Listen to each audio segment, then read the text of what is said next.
Hello students, class 11 में स्वागत है।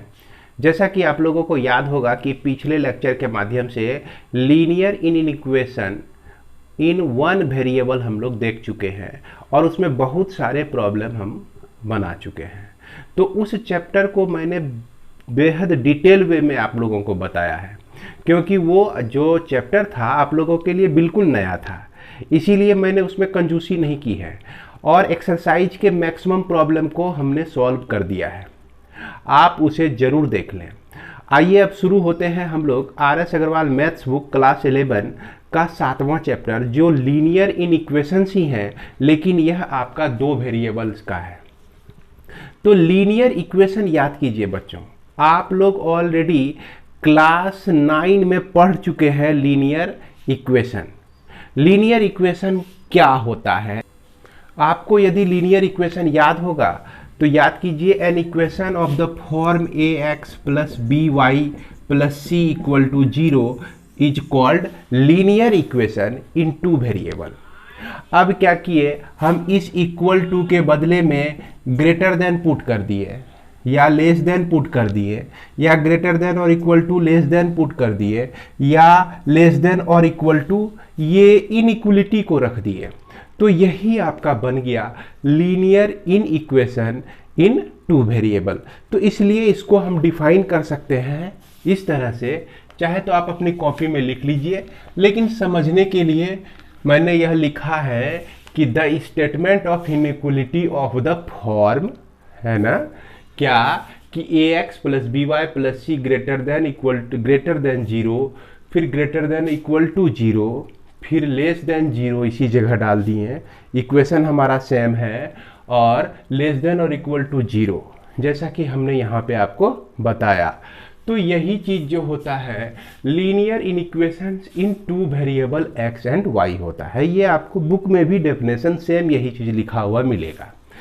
इसके बाद सॉल्यूशन सेट इसका क्या होता है, याद कीजिए आप कि a x plus B Y plus C equal to 0 हम लोग पढ़ते थे, और इसमें सॉल्यूशन किस तरह से निकालते थे।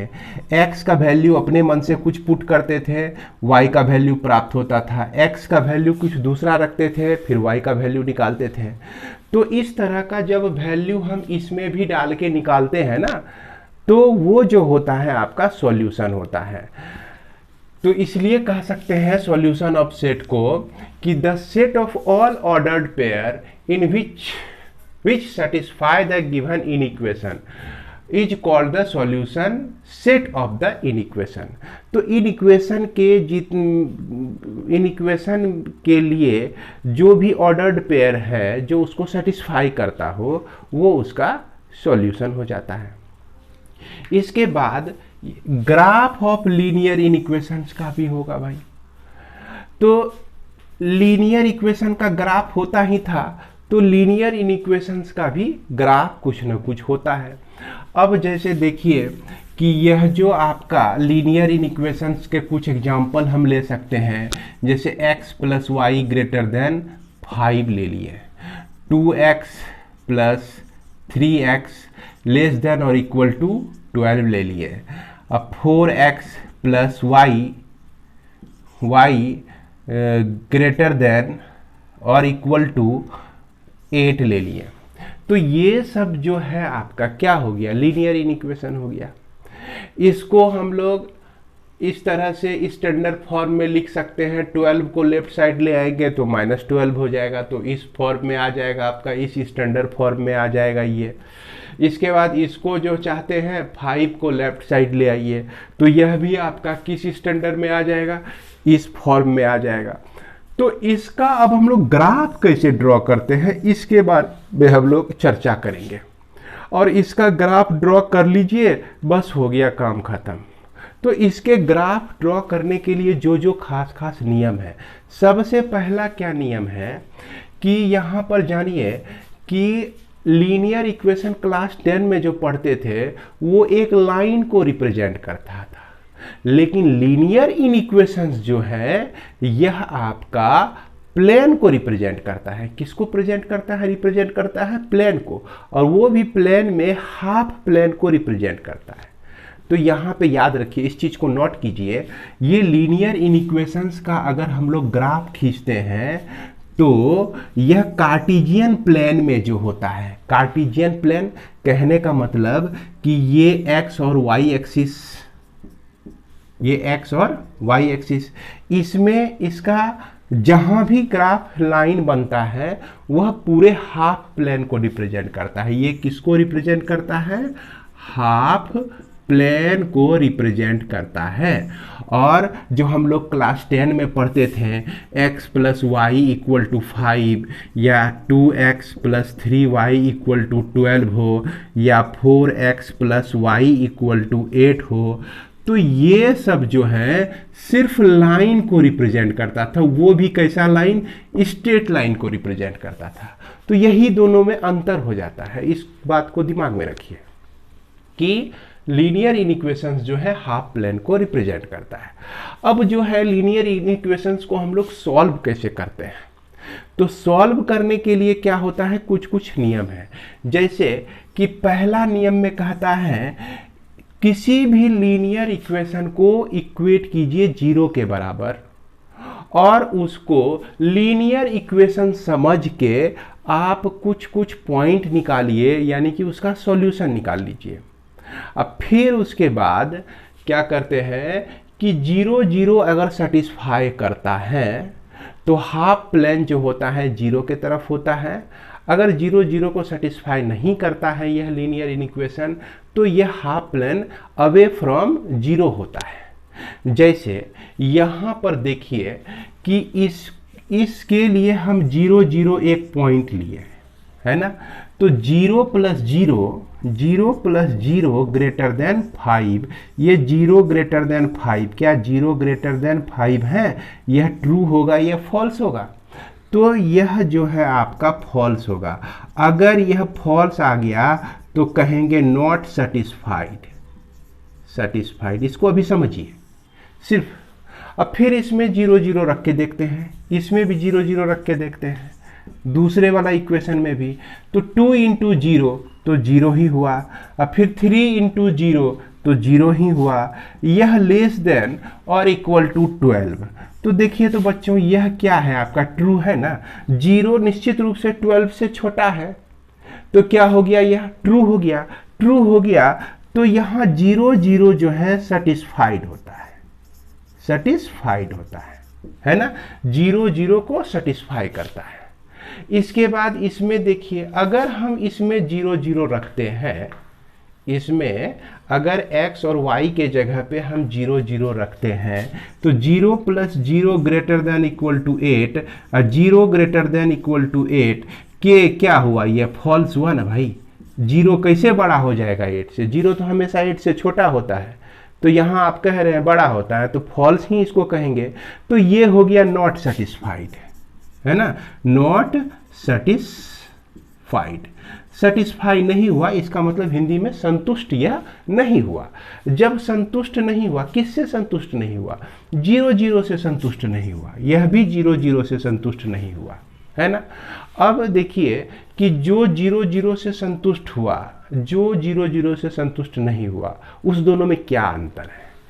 तो चूंकि यह प्रॉब्लम जो है 0 0 से सेटिस्फाई हुआ, तो यह जो हाफ प्लेन होगा ना, जिधर ओरिजिन होगा उसको भी कवर कर लेगा। मतलब जिस साइड ओरिजिन होगा उधर वाला साइड जो है हाफ, उधर का हाफ प्लेन जो है इस इक्वेशन का सॉल्यूशन हो जाएगा। अब इस चीज को हम लोग, अच्छा एक चीज और समझ लीजिए, अगर फॉल्स होता है, नॉट सेटिस्फाइड होता है, तो 0 0 जहां पे है ओरिजिन और वो लाइन जिधर है, तो लाइन के वैसा हाफ प्लेन जिसमें 0 0 नहीं आता हो, उधर का प्लेन जो हो जाएगा, यानी कि 0 0 इधर है, ये आपका लाइन है, तो इधर का जो प्लेन हो जाएगा ये आपका नॉट सेटिस्फाइड के कंडीशन में होगा। इसको मैं डिटेल में लिख रहा हूँ, इसको, इसके प्रॉब्लम को बनाऊंगा तब यह आपको पूरी ठीक तरह से समझ में आएगा। अभी नहीं समझ में आ रहा तो कोई बात नहीं है, इसी को फिर से मैं आगे बढ़ाता हूँ। बच्चों इसको हम लोग देख लेते हैं कि यह जो लीनियर इनइक्वेशंस आपका रहेगा दो वेरिएबल वाले, तो उसको किस तरह से सॉल्व करेंगे। अभी तो मैंने आपको ये थ्योरेटिकल पार्ट बताया, अब थ्योरेटिकल पार्ट को देख के तब उसके बाद हम लोग चलेंगे प्रैक्टिकल पर। कहने का मतलब कि डायरेक्ट जो है प्रॉब्लम को सॉल्व करेंगे। तो थ्योरेटिकल पार्ट ये कहता है कि देखिए इन इक्वेशन तो आपका यही फॉर्म रहेगा, ax plus B Y plus c greater than रहेगा या लेस देन रहेगा या ग्रेटर देन और इक्वल टू, लेस देन और इक्वल टू, यही चीज़ रहेगा और यह लास्ट में जीरो हो जाएगा। इस चारों इनइक्वलिटीज में कोई एक आपका दिया रहेगा। इसमें ध्यान दीजिए ये दोनों इनइक्वलिटी जो है ना, इसको स्ट्रिक्ट इनइक्वलिटी कहते हैं, लेस देन और ग्रेटर देन को, सिर्फ लेस देन और ग्रेटर देन को। अगर इसमें इक्वलिटी जुट जाए तो यह आपका सिंपल हो गया, है ना। ग्रेटर देन और लेस देन इसको और इक्वल टू पढ़ेंगे तो ये स्ट्रिक्ट हो गया, ये नॉट स्ट्रिक्ट। इसके बाद इस तरह के लीनियर इक्वेशंस को आप क्या कंसीडर कीजिए, इक्वेशन के तरह कंसीडर कीजिए, यानी less than, greater than, less than, greater than, equal to, less than और इक्वल टू को नेग्लेक्ट करके दिमाग से निकाल दीजिए और उसके बीच जो है आप यह इक्वल टू को पुट कर दीजिए। क्या पुट कर दीजिए? इक्वल टू को रख दीजिए। अब देखिए चलेगा आप क्लास 10 में जब इक्वल टू होता था या 9 में भी इस तरह का प्रॉब्लम सॉल्व किए हैं, तो इसका तो आप ग्राफ ड्रॉ कर सकते हैं। तो इसका ग्राफ ड्रॉ करना है, draw the graph of this equation to be straight line. क्या होगा? हमको स्ट्रेट लाइन ही मिलेगा इसका ग्राफ खींचेंगे तो। अब इसका ग्राफ हम ड्रॉ कर लिए। इसके बाद अगर स्ट्रिक्ट इनइक्वलिटी रहे, देखिए ग्रेटर देन और लेस देन रहे, ग्रेटर देन और लेस देन रहे, तो ग्राफ में जो लाइन खींचते हैं तो ग्रेटर देन और लेस देन के कंडीशन में डॉटेड लाइन आपको खींचना है। लाइन कैसा होना चाहिए? डॉटेड होना चाहिए। इसके बाद ग्रेटर देन और इक्वल टू भी रहे, लेस देन और इक्वल टू भी रहे, तो इस स्थिति में लाइन जो होगा ठीक होगा। अब डॉटेड लाइन कैसा होता है? देखिए डॉटेड लाइन जो है आपका इस तरह से होता है, डॉटेड लाइन, है ना। उसके बाद जो है स्ट्रिक्ट लाइन इस तरह से होता है। फिर से देखिए डॉटेड लाइन, ये इस तरह से जो है आपका डॉटेड लाइन, मतलब छोड़ छोड़ के हम लोग इस तरह से लाइन खींचते हैं तो डॉटेड लाइन होता है। और ये आपका नीचे वाला हो गया कैसा लाइन? Thick line. और ये आपका डॉटेड लाइन। तो डॉटेड लाइन हमको कब खींचना है भाई? जब ग्रेटर देन और लेस देन स्ट्रिक्ट इनइक्वलिटी हो, है ना। इस स्थिति में डॉटेड लाइन खींचना है। अब इसके बाद आगे बढ़िए।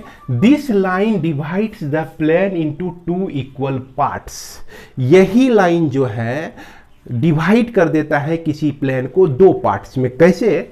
अगर मान लिया जाए कि ये आपका एक्स एक्सिस और वाई एक्सिस है और इसमें कोई लाइन इस तरह से आया, तो देख सकते हैं एक पार्ट आपका इधर का और एक पार्ट आपका इधर का, इधर एक पार्ट हो गया और इधर एक पार्ट हो गया, है कि ना। दो पार्ट्स में यह डिवाइड कर देता है, दोनों इक्वल पार्ट ही समझा जाता है। अब क्या करना है स्टेप 2 में? एक कोई पॉइंट हमको लेना है जो कि लाइन पर नहीं हो। कैसा पॉइंट लेना है? एक कोई पॉइंट लेना है जो कि लाइन पे नहीं हो। कोशिश वहां करना है कि 0 0 को ही ले, है ना। इसके अलावे आप कोई भी पॉइंट ले सकते हैं जो लाइन पे नहीं हो। अब उस पॉइंट को जैसे क्या करेंगे कि उस इक्वेशन में हम रखेंगे, है ना। क्या करेंगे? If the point satisfies the given in equation, अगर वह पॉइंट उस इन इक्वेशन को सेटिस्फाई करता है, then set the part of the plane containing this point. तो उस पॉइंट को जहां से हम उठाए हैं और वो जो पॉइंट आपका जहां से लिया गया है जिस रीजन से, या तो आपका इस लाइन के इस पार का होगा या तो इस पार का होगा। मान लेते हैं कि ये पॉइंट को हम लिए हुए हैं, इस पॉइंट के इन इक्वेशन में, इस पॉइंट को इन इक्वेशन में हम रखते हैं और सेटिस्फाई हो जाता है, तो शेडेड पोर्शन जो होगा ना इस पॉइंट के तरफ होगा, यानी कि आपका जो सेटिस्फाई किया पॉइंट उसी पॉइंट के तरफ होगा। अगर सेटिस्फाई नहीं होता है तो उस पॉइंट के अपोजिट होगा। कहने का मतलब सेटिस्फाई नहीं होने पर यह अपोजिट में होता। तो इस तरह का प्रॉब्लम बनाने पर और भी क्लियर होगा, ये थ्योरेटिकल पार्ट है।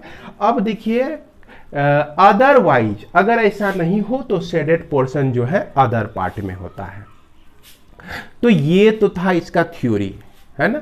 लेकिन यह पक्का मुझे विश्वास है कि सिर्फ एक प्रॉब्लम अगर इसमें मैं बता दूं या एक प्रॉब्लम आप देख लेंगे तो इस पूरे चैप्टर को आप तुरंत खत्म कर लेंगे। तो आइए वह एक प्रॉब्लम भी हम लोग देख लेते हैं। एक्सरसाइज 7 का पहला नंबर क्वेश्चन ही हम उठाते हैं। ये आपका x + y ग्रेटर देन और इक्वल टू आपका 4 है ना। तो इसको किस तरह से सॉल्व करेंगे हम लोग। तो इसमें क्या करते हैं कि हमको सबसे पहला काम क्या करना है, x + y we consider linear equation किस तरह से कंसीडर करना है भाई, x + y = 4 इस तरह से कंसीडर, इक्वल टू लेके हम लोग कंसीडर कर लेते हैं इसको। ये आपका लीनियर इक्वेशन है। अब इसमें क्या करना है, x और y का वैल्यू निकालना है। तो बच्चों बड़ी आसान है, x का वैल्यू 1 रखेंगे तो y का वैल्यू 3 निकल जाएगा, x का वैल्यू 2 रखेंगे तो y का वैल्यू 2 निकल जाएगा, 3 रखेंगे तो 1 निकल जाएगा। तो यह तो वैल्यू आप लोग बहुत पहले से निकालते आ रहे हैं, इसमें कहीं कोई डाउट नहीं होना चाहिए। लेकिन फिर भी अब जैसे यहाँ जो होता है ना x का वैल्यू, हम अपने मन से कंसीडर करते हैं, कोई भी वैल्यू दिमाग में से निकाल लेते हैं। मान लीजिए 1 निकालें हम, अब 1 को इसमें रख दिए तो 1 + y = 4, तो y = 4 - 1 = 3। इसी तरह से सारा वैल्यू निकालते हैं। देखिए ये y का वैल्यू 3 निकला तो 3 यहाँ लिख दिए। अब एक मैंने बता दिया आपको, ये इक्वेशन आपका ये टेबल बन गया। अब इसका हम लोग ग्राफ खींचते हैं। ग्राफ में क्या करते हैं, यह x एक्सिस और y एक्सिस को हम लोग कंसीडर किए और इसमें बच्चों आपको मोटा मोटी आइडिया होगा ही, 1 2 3 ये 0 हो गया, ये 1 2 3 4 इस तरह से इक्वल डिस्टेंस पे होता है। और इसके हर एक प्रॉब्लम के लिए आपको ग्राफ दिया जाएगा, समझ गए ना ग्राफ। तो पहला पॉइंट है 1 3, तो यह 1 3 हो गया। तो 1 और 3 देखिए यही ना लगभग आएगा, 1 2 और 3। दूसरा पॉइंट है आपका 2 2, तो दूसरा पॉइंट 2 और यह आपका 2। तीसरा पॉइंट 3 1, तो 3 और यह 1। अब यहाँ पर आपको ध्यान देना है कि इनइक्वलिटी कैसा है, ये आपका ग्रेटर देन और लेस देन इक्वल टू रहे तो हम लोग थिक लाइन यूज करते हैं, थिक लाइन ड्रॉ करते हैं। अगर स्ट्रिक्ट सिर्फ ग्रेटर देन हो या सिर्फ लेस देन हो तो इसमें हम लोग डॉटेड लाइन लेते हैं। क्या लेते हैं बच्चों, डॉटेड लाइन लेते हैं। तो अब आप ही बताइए कि यहाँ पे कौन सा लाइन ले, थिक लाइन लेना पड़ेगा क्योंकि यहाँ ग्रेटर देन और इक्वल टू दोनों है हमारा। तो यह थिक लाइन कैसे ड्रॉ करेंगे, ये जो है इस तीनों को मिलाएंगे और इस तरह से ये आपका हो जाएगा। इस तरह से ये लाइन हम ड्रॉ कर सकते हैं, थिक लाइन। और यह इक्वेशन को लिख देंगे x + y जो है ग्रेटर देन और इक्वल टू 4 हो गया। अब जो काम करना है कि चूंकि लीनियर इनइक्वेशन का जब भी हम लोग ग्राफ खींचते हैं तो यह प्लेन को रिप्रेजेंट करता है। किसको, हाफ प्लेन को रिप्रेजेंट करता है, बताया पहले ही हमने। तो अब हाफ प्लेन जो है इसके इधर वाला प्लेन लेंगे कि इधर वाला प्लेन लेंगे। तो इसके डिसीजन के लिए इधर वाले से हम कोई भी एक पॉइंट उठाते हैं प्लेन के किसी साइड से, इस साइड से भी हम लेते हैं पॉइंट, उस साइड से भी ले सकते हैं।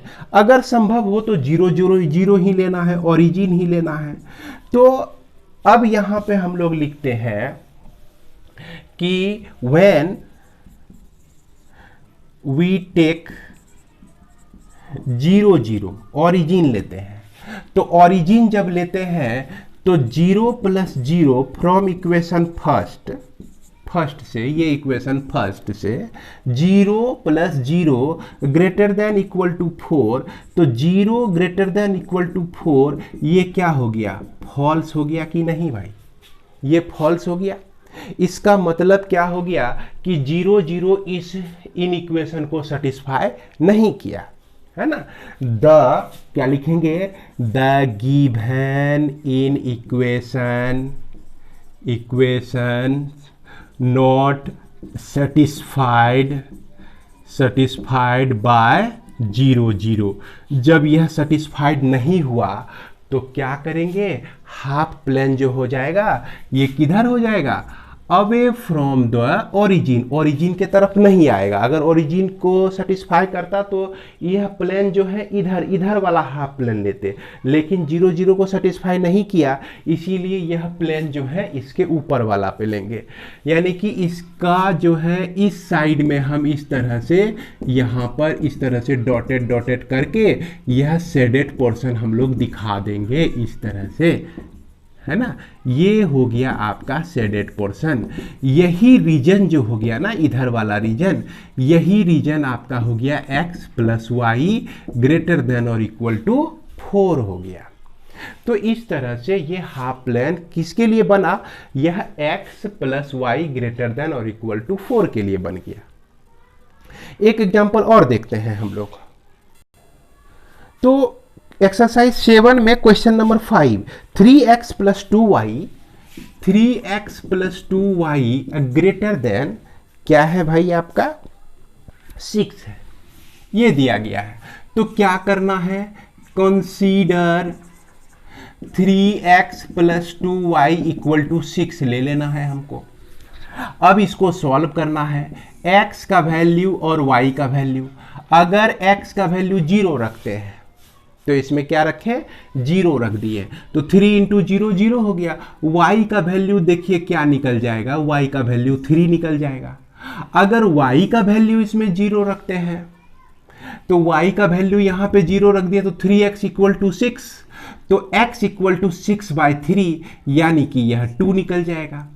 इसको आप सॉल्व करके कॉपी में देख सकते हैं। एटलीस्ट किसी भी लीनियर इक्वेशन का ग्राफ ड्रॉ करने के लिए हमको कितना पॉइंट, कम से कम 2 पॉइंट चाहिए। तो यहां पर आप सिर्फ 2 पॉइंट निकालकर भी ग्राफ को रिप्रेजेंट कर सकते हैं। तो चलिए ग्राफ पेपर में x एक्सिस और y एक्सिस, इसमें पहला पॉइंट है आपका 0 3, तो हमने ले लिया 0 यहीं पे रह जाएगा और 3 आपका ये चला आ जाएगा, तो 0 3 पॉइंट ये हो गया आपका। और दूसरा पॉइंट कह रहा है 2 0, तो 2 0 लगभग यहाँ पे आएगा आपका। अब क्या करना है, इसको और इसको मिला दीजिए लाइन से। अब यहाँ पर लाइन खींचने के पहले सोचिए कि डॉटेड लाइन ले या थिक लाइन ले। तो डॉटेड लाइन या थिक लाइन कौन बताएगा हमको, ये स्ट्रिक्ट इनइक्वलिटी है। स्ट्रिक्ट इनइक्वलिटी में ग्रेटर देन और लेस देन इस तरह से रहे तो हम लोग कैसा लाइन खींचते हैं, डॉटेड लाइन खींचते हैं। तो इसके बीच जो भी लाइन होगा ना, यह क्या होगा आपका डॉटेड लाइन हो जाएगा। यह डॉटेड लाइन क्या कह रहा है कि यह प्लेन का हिस्सा नहीं है।